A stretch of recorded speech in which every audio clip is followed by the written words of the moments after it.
The long and treacherous journey back to Lorient continues. U-531 is currently operating in the Black Gap, so the threat of land-based ASW aircraft is minimal. This will change, however, as we get closer and closer to the Bay of Biscay.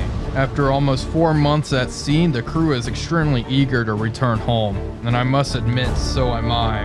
Some R&R in Lorient sounds fantastic. We just have to make it there.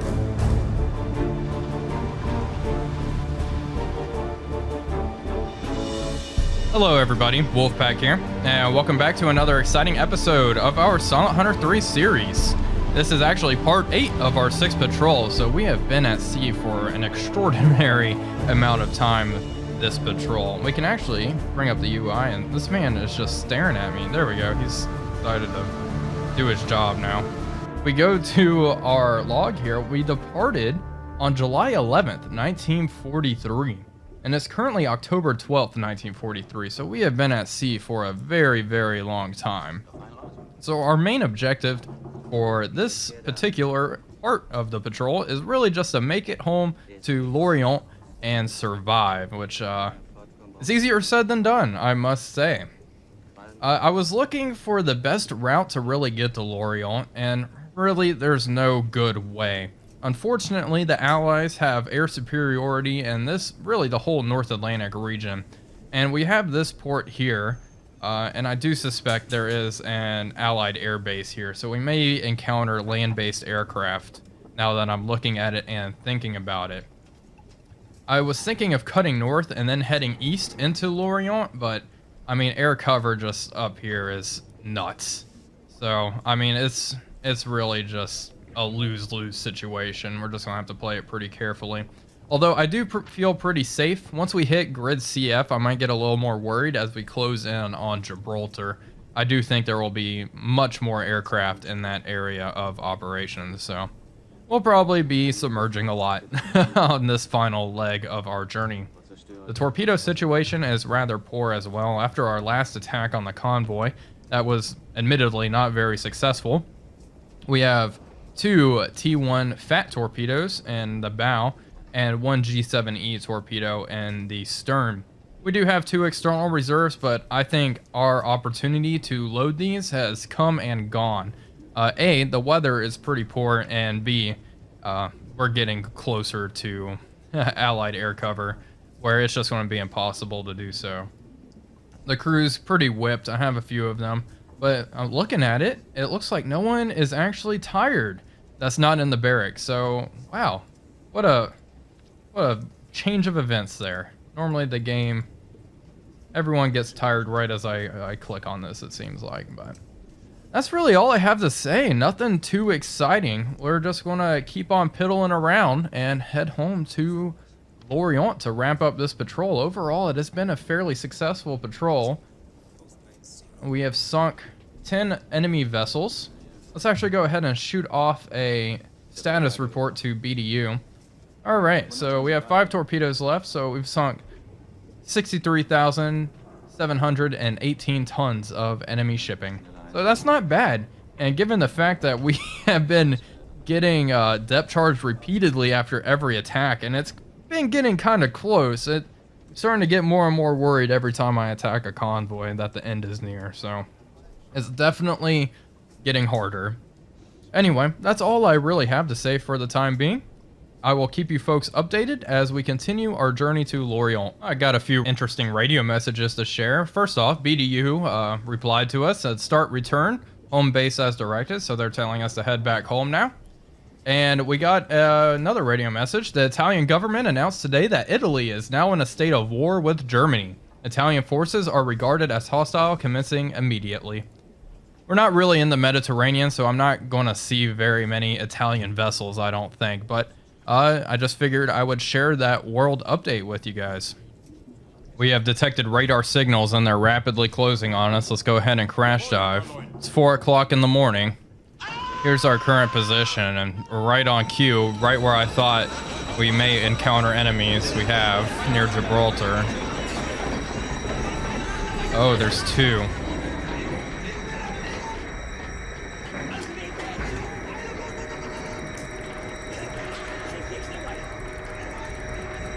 I'm not seeing anything in our immediate area.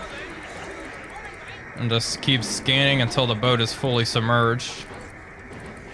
I don't know if that's really going to help us any. What direction are they off to? Really, 090, right? Yeah. Oh, there they are. I saw them. I think. Anyway, scope down. Oh, maybe I didn't see him. Alright, we're under 20 meters and dropping rapidly. Alright, let's get under. Let's go down to 100 meters, please.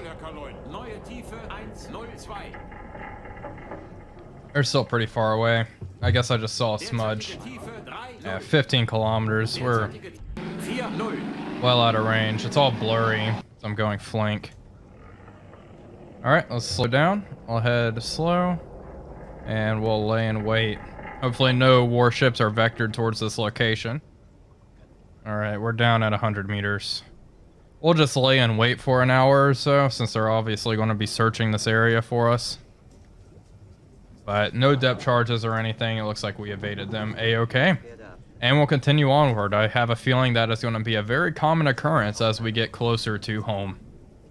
Decided to adjust my course a little bit. We're going to head north into grid BE and see if there's any shipping we can encounter to fire off these last 2 or 3 eels.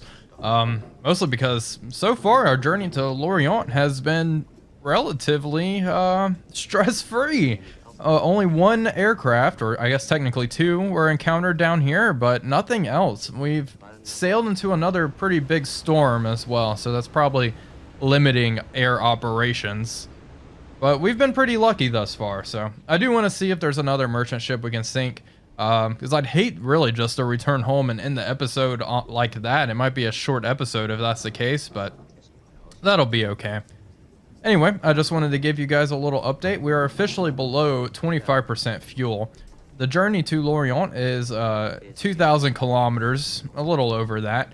And our maximum range at current speed is 7,000. So we are fine. We don't need to stop at Max Albrecht or anything like that. We can just head on home.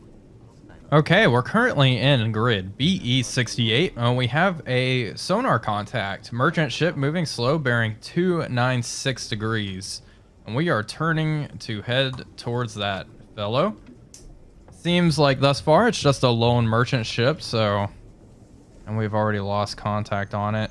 Come on. You're not tired. The weather conditions up top are pretty poor, honestly. I do believe it is raining as well. Oh no, completely lost it. Let's just zig around. Okay, we've reacquired it. Looks like it's heading northeast. Yeah, it sure is.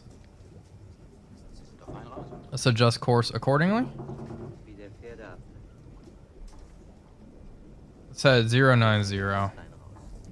Might have to surface to really intercept, but if I can do this intercept underwater, that would be ideal.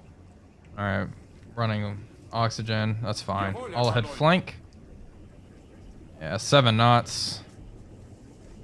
Yep, that's pretty much our maximum. I think I will be able to make this approach underwater, and hydrophone operator's having issues hearing now. Oh wow, I'm amazed we found a lone merchant ship. Another one. I do believe this first ship we sunk was a lone freighter as well. We're getting relatively close. We can use the sonar to establish range. Looks like this vessel is on a heading of 030. That is very good to know. Alright, periscope depth. And there's no way I'm going to be able to see it. I'm pretty sure it's extremely foggy and rainy up top, but we'll find out. Let's slow down. We can raise our periscope. And let's bring this up. We know it's a merchant ship. Alright, up scope. Yeah, the rain's still here.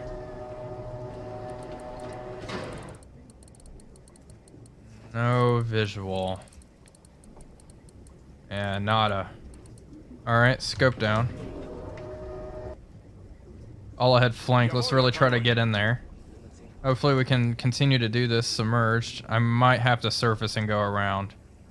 Yeah, I'm not going to be able to get into a decent position submerged, I don't think. She's overtaking us. I'm sure this enemy ship's going like 10 knots. Let's slow down and take another look. Like I said, that fog is extremely thick. I think our visibility is probably around 800 meters out, so I really don't think we're even going to be able to see it at this range. Up scope. I do have radar as well. I can use radar to track it in this weather.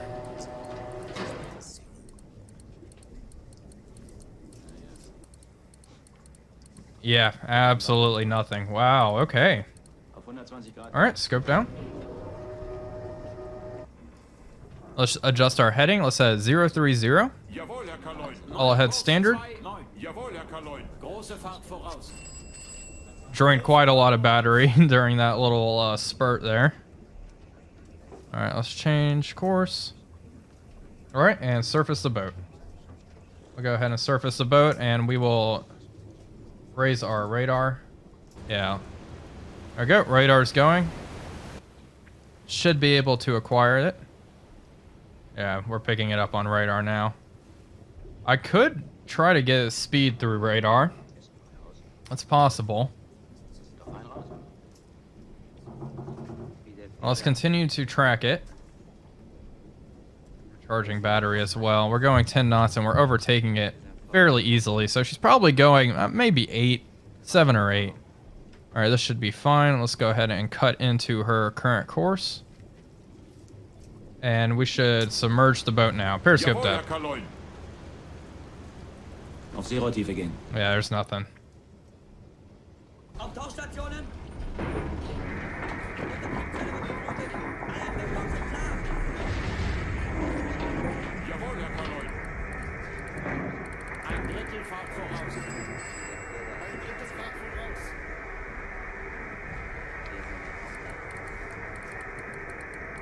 Oh, there she is. Large cargo ship. Lock on target. Let's continue our 4-knot speed.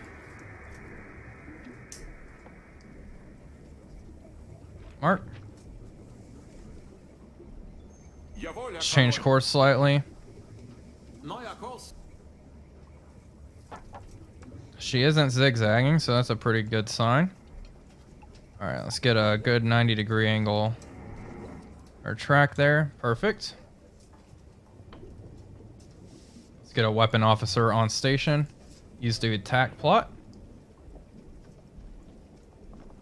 Alright, her heading is 030. Angle on bow is currently 80 degrees. Port. Set. We'll use the Uyagd for speed. Let's slow down now. Start the timer. The length of this vessel is 155 meters, so we will be using the red scale here to establish speed. In the meantime, let's set up our salvo. No, I won't shoot a salvo, but I do want to open both tubes. So tubes 1 and 2. Do I have even an option for 1 and 2? No, I don't. Okay, so we'll shoot 1 at a time. Alright, what's the draft of this thing? 8.9 meters.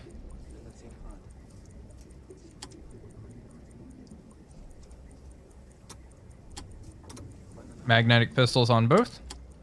Perfect. That should be fine. Range is probably around 1 kilometer. I'll get that via sonar. Wow, okay, 5 knots. Yeah, 5 knots. Probably a little more. I'll do 5.5. Oh, let's just stick with 5. Alright, let's get range and then we'll fire.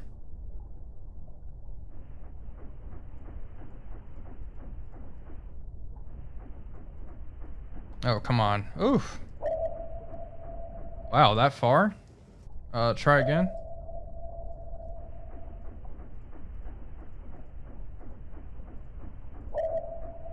Huh. I think he's definitely closer than that. We'll stick with 1 kilometer. Tube 1 open. Alright, let's check everything here. Alright, tube 1. Fire. Tube 2, open tube 2. Or 3, excuse me. I'll aim for the superstructure here. Alright. Tube 3. Los. Looks pretty good to me. I did not use the fat functionality on these torpedoes, but looks like it's running hot straight normal towards the target. And speed, she may have been going slightly faster than 5 knots, maybe 6, but we still have a hit with tube 1 here. As long as the pistol goes off. Perfect. Right in the mast. That's actually not a bad spot to hit. Let's see where torpedo number 3, tube 3 goes.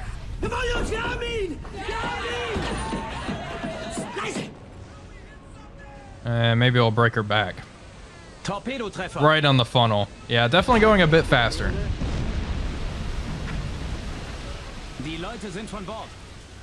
Look how heavily armed this large merchant ship is. Like how machine guns, cannons, everywhere. Good thing I didn't tangle with this thing on the surface. Alright, 2 impacts with magnetic pistols. That should be enough to put her under. If it is not, we do have our stern torpedo left. But we can always resort to that. But I think she will go down with just 2. Oh yeah, look at her. Listing pretty heavily there.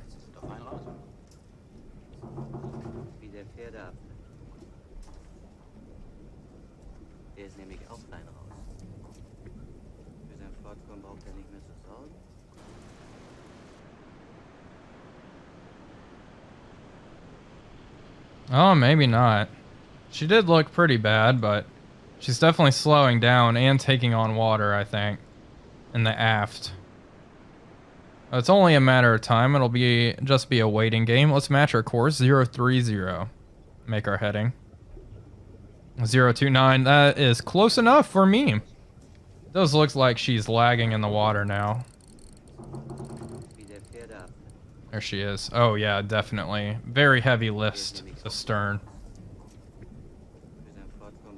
And she'll come to a full stop eventually.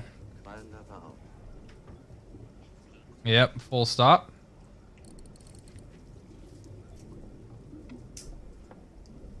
Yeah, that ship is definitely done for. She's going down.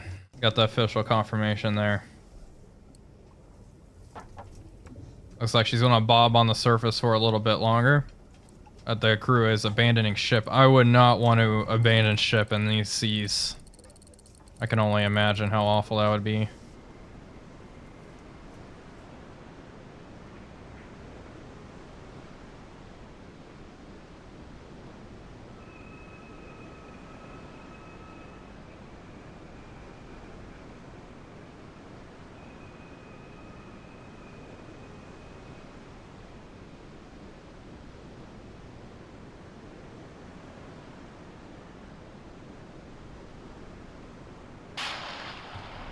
Well, here we are in good old Lorient. We have finally arrived under the cover of darkness. It's currently October 26, 1943. Our journey to Lorient through the Bay of Biscay was rather uneventful. There was some pretty bad weather conditions during that whole spiel, so during the whole journey, so I'm not too surprised that we didn't pick anything up. We also stayed submerged a good chunk of the time. Well, anyway, it's super dark, so I'm going to go ahead and exit the patrol now. Alright, we ended the mission with 73,415 tons of shipping sent down to the bottom, or 11 merchant vessels sunk, and all of my crew that departed returned back healthy. Let's go ahead and dock at Lorient. Been awarded the U-Boat front class. My crew earned promotions and medals, so overall a fairly successful patrol number 6. I do want to see my hull integrity. Oh, it's 100%. That's probably because we repaired at the boat. I guess that just... The U-Tanker. We repaired at the U-Tanker. I guess that just bumps it back up to 100%. I did not know that. That's good to know, I suppose. If not a tad unrealistic. Let's see. So we have a new medal. Look at that right there. Let's check upgrades. We have 3,000 renown. No new conning towers, deck gun, flat guns, light flags. Looks like the C-38, the dual one, is available now. Looks like the only negative to this one is the reload time is a bit longer. But yeah, we'll take the dual guns. The heavy flak, we have a few options like the 3.7 FKM 42, but I still prefer the quad 20 millimeter gun. It's just so bananas. I'd rather not give that up. Torpedoes. Let's see. Oh, T5s. Homing torpedoes. This weapon was designed to lock onto the loudest noise after a run of 400 meters from its launch. This often proved to be the U-boat itself, and standard issued orders were to dive immediately to a depth of 60 meters after a launch from the bow tube, while a stern shot was to be followed by a complete silence. In the boat specifications, the target moving at a minimum of 10 knots. Let's see, the T4 is also available here. The first homing torpedo was fitted with a passive acoustic homing device. Few were used, as it was replaced by the T5 that was faster and had a greater range, and could be used with either magnetic or contact detonators. Specifications for this one is the target must be moving at a minimum of 12 knots. Okay, and we have obviously lots of fats to choose from. We have quite a few torpedoes. These homing torpedoes do cost renown, but I know I want to try them out in the next patrol, and I'm sure you want to see that as well, so we'll take them. Why not? Equipment upgrades, I doubt there's very much here. Radar, yeah, sonar, hydrophones. Vulcan Garrett was an improved version of GHG. This was a cylindrical device installed on the foot of the stern, which 48 hydrophones were installed. This gave a major improvement in performance compared to GHG and covered an arc of 170 degrees. Oh, nice. That's actually really good. Batteries, okay. We can upgrade our batteries as well. Nothing else really here. So that's good. I think we will definitely be setting sail with acoustic homing torpedoes. That'll be fun in the next patrol. I have promotions to hand out. Medals, 3 Iron Cross second classes, 2 Iron Cross first classes, 1 German Cross in gold, 1 Knight's Cross, 1 U-Boat front clasp, and 1 U-Boat war badge. And qualifications, I really don't know what my crew needs at this point. We have plenty of repairmen, 2 sonar, 1 sonar, 1 radio operator. I have a deck gunner, he's pretty much useless. I have a medic. I'm just looking here, maybe another machinist? Actually, let's see. Oh, let's give someone else a torpedo qualification, actually. You. Make you a torpedo man as well. There we go. That'll be helpful. So we have another officer with a torpedo man qualification. Perfect. And I'll hand all of these out off screen since there's a lot of medals and it's really just dragging over to various crew members. You have a German Cross in gold. Oh, let's give it to you, Carl. There you go. We'll hand out the good medals. Exciting ones. I'll give our watchman, Christian here, an Iron Cross, first class, as well as Ernst here. Oh. Here. Knight's Cross, you can get that. And I never get too personal with it. Honestly, I wish Silent Hunter 3 Commander would transfer more of your crewmen off before each patrol. They really just transfer 1 crewman off each patrol and 1 crewman gets transferred on. I kind of want my crewmen to get transferred off in bulk because this crew like has so many medals. They are just so good. And in reality, a lot of them would be getting transferred to new boats, new commands, and all of that. So, and we would be forced to adapt to having a weak crew where not every position is optimally filled. But this crew has been molded into something extremely good. All right, there's the last one. I have a few promotions. Looks like it's just sailors and Ernst here. who needs it, and then 3 more to sailors. Like I said, I don't get too personal with it. But anyway, I suppose that is going to end this here episode. Thank you all for watching. I am sorry it is a bit shorter than normal, but that's just the way it is sometimes. And we have some exciting upgrades coming in the next episode with homing torpedoes. I'm excited to try those out on one of those pesky warships. But anyway, thank you all for watching as always. This is Wolfpack345 signing off. And I'll see you guys for patrol number 7.